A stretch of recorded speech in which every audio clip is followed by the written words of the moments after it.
Il était une fois, dans une petite ferme au cœur de la forêt, une maman chèvre qui vivait heureuse avec ses 7 petits chevreaux. Les 7 chevreaux étaient tous adorables, on aurait dit de petites peluches. La maman chèvre, comme toutes les mamans, aimait ses petits de tout son cœur. Elle les protégeait des animaux sauvages de la forêt. Un jour, avant de quitter la maison pour aller chercher de quoi manger dans les bois, elle fit venir ses petits chevreaux auprès d'elle. « Mes chers petits, je vais dans la forêt. N'ouvrez la porte à personne. Si le loup parvenait à entrer, il ne ferait de vous qu'une bouchée. Il est très rusé. Il est capable de prendre toutes sortes de déguisements pour vous tromper. Alors, comment est-ce qu'on va le reconnaître? Le loup a une grosse voix. Moi, j'ai une voix douce. Vous le reconnaîtrez tout de suite à sa grosse voix. » La mère s'apprêtait à partir quand elle se rappela autre chose. Elle se tourna vers ses chevreaux. « Ah, encore autre chose. Les pattes du loup sont noires. Les miennes sont blanches. Vous pouvez le reconnaître à ses pattes. » « Ne t'en fais pas, maman. On sait se protéger, tu sais. Tu peux compter sur nous, maman. » La mère embrassa chacun de ses petits et partit dans les bois. Mais le loup les avait épiés de loin. Quand il vit la chèvre partir, il attendit un instant. Puis il s'approcha de la maison et frappa à la porte.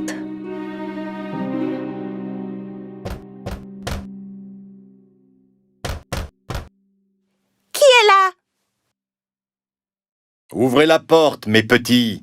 C'est votre maman, je vous rapporte de la bonne nourriture. Mais les chevreaux reconnurent immédiatement la grosse voix du loup. Sans ouvrir la porte, ils crièrent « Tu n'es pas notre mère! Sa voix est belle et douce. Toi, tu as une grosse voix. Tu es le loup, on le sait, on ne se laissera pas avoir. » Le loup était furieux de ne pas avoir réussi à duper les chevreaux. Il alla acheter un morceau de craie dans un magasin et le mangea. Avec la craie, sa voix paraissait plus douce. Il retourna à la maison des chèvres et frappa à la porte. Cette fois, le loup parla de sa plus douce voix. « Mes chers petits, ouvrez la porte, c'est moi, votre maman. Je rapporte de la forêt de la bonne nourriture pour vous tous. » En entendant la voix adoucie du loup, les petits chevreaux pensèrent qu'il s'agissait bien de leur mère cette fois-ci. Mais avant d'ouvrir la porte, l'un d'entre eux cria « Non, attendez, regardons d'abord ses pattes sous la porte. » Évidemment, quand les petits regardèrent sous la porte, ils virent les grosses pattes noires du loup. Ils s'écrièrent à nouveau sans ouvrir « On ne t'ouvrira pas la porte. Les pattes de notre mère ne sont pas noires comme les tiennes. Elles sont blanches. Tu es le méchant loup. » Encore plus en colère, le loup s'éloigna. Cette fois, il se rendit à la boulangerie. Le boulanger fut très surpris de voir le loup arriver chez lui. Eh oui, je suis devenu végétarien. Désormais, je mange des pâtisseries. Vous auriez un peu de farine, s'il vous plaît? Le loup sortit de la boulangerie avec un sac de farine sous le bras. Quand il arriva près de la maison, il ouvrit le sac et versa la farine sur ses pattes. Ses pattes étaient maintenant toutes blanches. Le loup rusé vint frapper à la porte pour la 3e fois. « Mes chers petits, ouvrez la porte, c'est votre maman. Je rapporte de la forêt de la bonne nourriture pour vous. » « Montre-nous d'abord tes pattes, pour qu'on sache si tu es notre mère. » Le loup montra ses pattes couvertes de farine. Voyant les pattes toutes blanches, les chevreaux pensèrent que c'était leur mère et ouvrirent la porte. Et que virent-ils alors? Le loup se tenait là, juste devant eux. Les pauvres chevreaux ne savaient plus quoi faire. Ils se mirent à courir dans tous les sens en hurlant. Ah! Ah! Vous perdez votre temps. Je vais tous vous attraper. Un petit chevreau se cacha sous la table. Le 2e se glissa dans un lit. Le 3e sauta dans le poêle. Le 4e se réfugia dans un placard. Le 5e s'enferma dans l'armoire. Le 6e se cacha derrière le rideau. Et le 7e trouva refuge dans la grande horloge du salon. Mais le loup était rapide et rusé. Et il les débusqua un à un de leurs cachettes. Inutile de courir, reste là. Je vous aurai tous, ça suffit. Ah! Ah! Ah! Le seul qu'il n'avait pas trouvé était celui caché dans l'horloge. Mais comme il était rassasié, il renonça à le chercher et s'en alla. Il y avait une grande clairière à quelques mètres de la maison. Le loup alla s'allonger sous un arbre pour y faire la sieste. Il se mit à ronfler.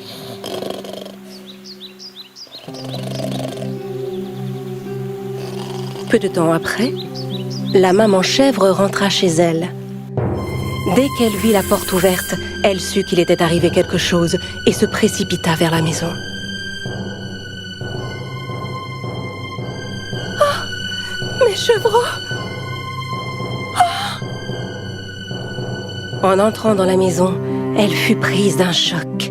Les tables et les chaises étaient renversées, les rideaux arrachés, les lits sans dessus-dessous, les draps et les oreillers traînaient par terre. La mère chercha ses petits chevreaux partout, mais n'en trouva aucun. Alors elle commença à les appeler un par un. Aucun ne répondait. Quand elle appela enfin le dernier nom, elle entendit répondre une toute petite voix. « Je suis là, dans l'horloge de grand-père !» La chèvre se précipita sur l'horloge de grand-père et délivra son petit. La maman serra son chevreau contre elle. Le petit lui raconta toute l'histoire en pleurant. Le loup est venu déguisé, on a cru que c'était toi, alors on a ouvert la porte. Le loup a dévoré tous mes frères et sœurs.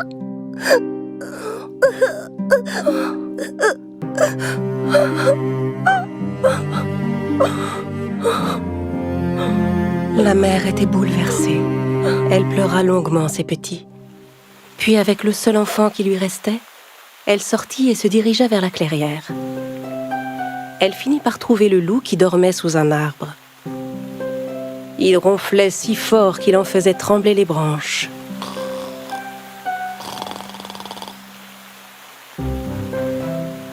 La chèvre observa le loup un instant.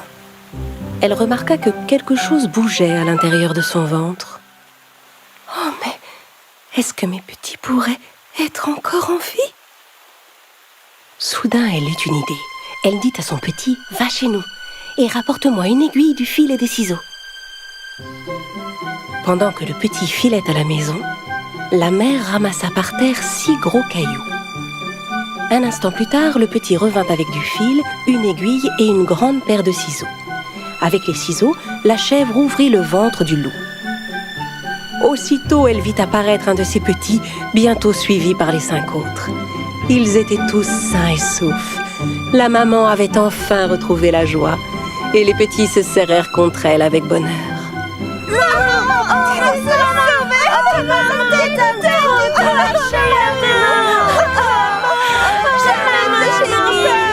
Ils étaient tous fous de joie. Mes petits chevreaux, vous êtes là. La chèvre déposa délicatement les cailloux qu'elle avait ramassés dans le ventre du loup. Puis elle recousit le ventre avec le fil et l'aiguille. Le loup dormait si profondément qu'il ne sentit rien. Il ne bougeait même pas. La maman et ses petits s'enfuirent rapidement. Quand il se réveilla, le loup se leva. Il avait mal au ventre. Il se dit qu'il avait dû manger trop de petits chevreaux. Et comme son ventre était plein de pierres, il avait très soif. Il alla à la rivière pour boire de l'eau. Mais tandis qu'il marchait, les cailloux se heurtaient les uns contre les autres. J'ai le ventre tellement plein et lourd. C'est comme si les chevreaux étaient tous devenus des pierres. Il voulut se baisser pour boire à la rivière. Mais les pierres étaient tellement lourdes qu'il perdit l'équilibre et tomba dans l'eau. Oh, oh, à l'aide! Vite, quelqu'un! Au secours, je me noie! Venez m'aider! Oh! Il avait beau appeler à l'aide, personne ne vint le secourir. Ne pouvant supporter le poids de ses cailloux, il finit par s'enfoncer dans les profondeurs de l'eau. Alertés par les cris, la chèvre et ses petits accoururent à la rivière. Oui, le loup est mort! Le loup est mort! Youpi! Bien rappelé, méchant loup! Main dans la main, ils se mirent à sauter et à danser tous ensemble. À partir de ce jour, la chèvre et ses petits vécurent heureux et en paix dans leur petite maison au cœur de la forêt. Il était une fois 3 petits cochons qui vivaient avec leur mère dans une petite maison. Le temps était venu pour eux de quitter la maison et d'apprendre à vivre seuls. La mère fit venir ses 3 petits cochons auprès d'elle. « Mes chers petits, vous êtes devenus grands maintenant, il faut partir et découvrir le monde. Pour vous, une nouvelle vie commence.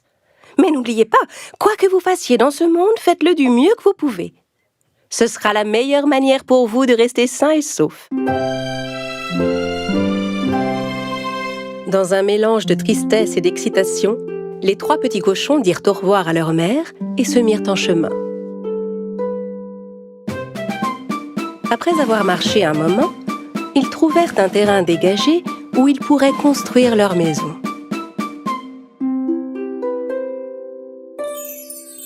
Le plus jeune des cochons décida de construire sa maison en paille. Il se disait que c'était le moyen le plus facile et le plus rapide de construire une maison, et que ça lui laisserait tout le temps de jouer. Le petit cochon construisit sa maison en une seule journée. Il dit alors à ses frères: « Hé les gars, j'ai déjà terminé, moi, regardez !» L'aîné jeta un œil à la maison. « Oui, mais ta maison n'a pas l'air solide du tout. Comment elle te protégera du méchant loup ?» Le petit cochon ne fit aucun cas de la remarque de son grand frère. « Ne t'inquiète pas, il ne nous arrivera rien. Peut-être, mais tu ne pourras pas dire que je ne t'ai pas prévenu. » Le deuxième cochon décida de faire sa maison en bois. Il ramassa des branches dans la forêt et commença à se construire une petite cabane. Il mit exactement 3 jours à la construire. Cette maison semblait un peu plus solide que celle en paille. L'aîné des cochons vint le voir. « Mon cher petit frère, j'ai vu que tu avais bien travaillé pendant ces 3 jours, mais ta maison n'a pas l'air du tout solide. Comment elle te protégera du méchant loup ?» Le cadet répondit à son frère: « Ne t'en fais pas, cette maison est vraiment sûre. »« Peut-être, mais tu ne pourras pas dire que je ne t'ai pas prévenu. » Pendant que les 2 plus jeunes petits cochons s'amusaient et se reposaient dans leur toute nouvelle maison, l'aîné, lui, ne cessait de travailler. Il avait entrepris de construire sa maison en pierre et en briques. Ses 2 petits frères ne voyaient pas l'intérêt de faire autant d'efforts. Ils passaient leur temps à jouer et à se distraire.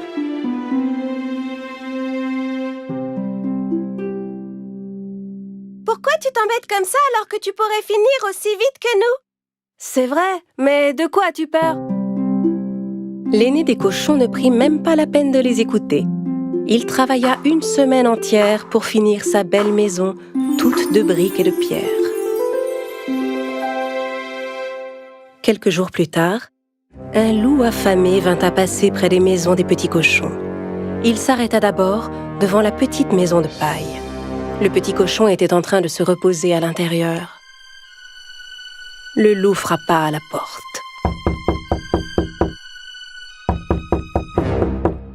Ouvre cette porte et laisse-moi entrer. Sinon, j'inspirerai à fond, gonflerai mes poumons et soufflerai ta maison. Tu ne peux rien me faire. Ma maison est bien assez solide. Alors le loup inspira à fond, gonfla ses poumons et souffla la maison.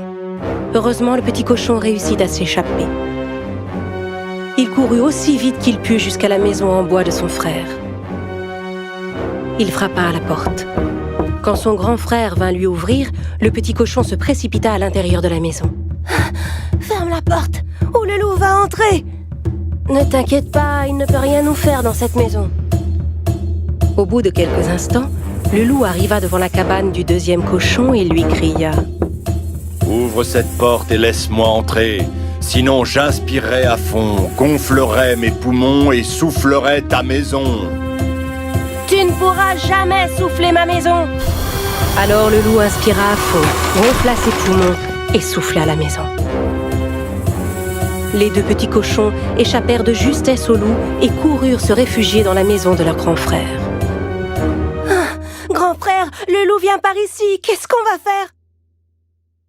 L'aîné répondit alors d'un air assuré: « Ne vous en faites pas, le loup ne peut pas entrer dans cette maison. » Au bout de quelques instants, Le loup affamé arriva devant la maison du troisième cochon, faite de briques et de pierres. Il cria derrière la porte. « Ouvre cette porte et laisse-moi entrer, sinon j'inspirerai à fond, gonflerai mes poumons et soufflerai ta maison. » « Essaie toujours, méchant loup, tu ne pourras jamais entrer !» Le loup était très en colère. Il gonfla ses poumons et souffla, mais rien ne se passa. Il ne réussit pas à souffler la maison. Il essaya encore et encore, mais n'arrivait pas à bouger une seule brique. Finalement, à bout de souffle, le loup commença à chercher un autre moyen d'entrer. Il vit la cheminée en haut du toit et décida de grimper. Comprenant que le loup grimpait sur le toit pour essayer d'entrer par la cheminée, le petit cochon alluma rapidement un grand feu dans le foyer. Puis il plaça une grande marmite d'eau sur les flammes. Le loup escalada la cheminée et se glissa à l'intérieur. Et il atterrit tout droit dans la marmite. Ah, à l'aide! Oh, oh, à l'aide! Oh, je vais bouillir! Oh, à l'aide! Enfin débarrassés du loup, les petits cochons s'enlacèrent avec des cris de joie. Le lendemain, les 3 petits cochons rendirent visite à leur mère dans sa maison pour lui raconter ce qui s'était passé. Le plus jeune dit à sa mère: « Tu avais raison, maman. Quoi qu'on fasse dans ce monde, on doit le faire du mieux qu'on peut. Quand on se donne vraiment la peine, on finit toujours par réussir. » À compter de ce jour, les 2 jeunes cochons ne furent plus jamais fainéants. Ils travaillèrent dur comme leurs grands frères et vécurent heureux pour toujours.